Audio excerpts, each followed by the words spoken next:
Tonight's episode of Horrified is brought to you by Fright Rags, the greatest and most original, officially licensed horror apparel and accessories in the world.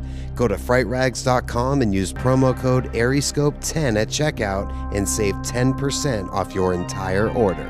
And now, ArieScope Pictures presents the original series, Horrified.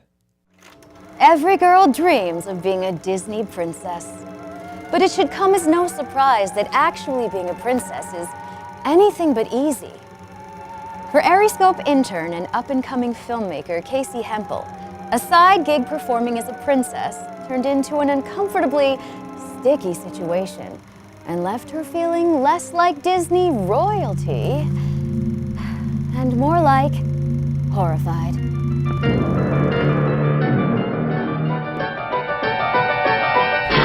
So I'll begin this story how every great fairy tale starts. Once upon a time, in a faraway land on the East Coast, I became a princess for a children's entertainment company. Now, since we were pretty much the only company in our location, we didn't have the best wigs or the best gowns, but we still looked pretty much like the princesses. So I got really into this kind of business, so I did a lot of research, and I came across this company in Southern California where the actresses just looked straight out of the movie, like a real Disney princess. I don't want to be mean, but I was expecting maybe like the company that I was working for back on the East Coast. You know, just a separate building for the princesses with the costumes and wigs. I walk into what I believe, don't meet your heroes, that's what I have to say here.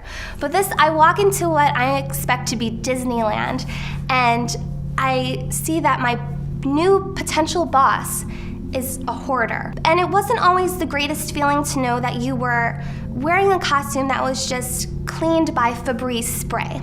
We would usually do our photo shoots in the front yard of our boss's apartment. But this time she said, "Ooh, I found a nice park by my house in Hollywood, so we're gonna shoot there."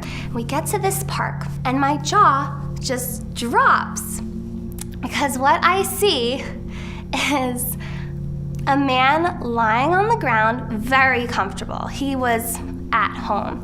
That might have been his home, I don't know.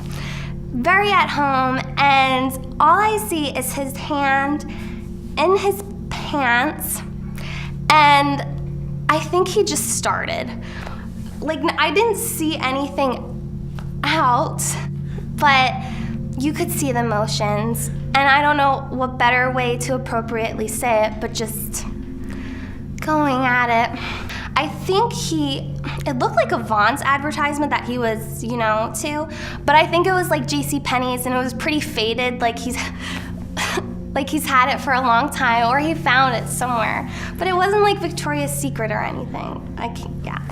But my boss just said, look away, and we proceeded to take these photos at this beautiful big tree just maybe 5 feet away. It did not end there. There was another man who was probably crazy, and he had this big coat on, and whoever walked by, he would open up the coat, and he had a switchblade in his hand, and he was just going like this to everybody.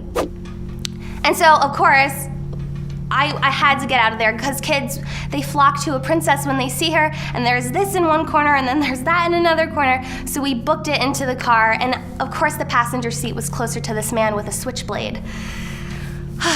But I'm here, I'm still here, and I do not work for this company anymore, but that was my real welcome to Hollywood. And I was horrified.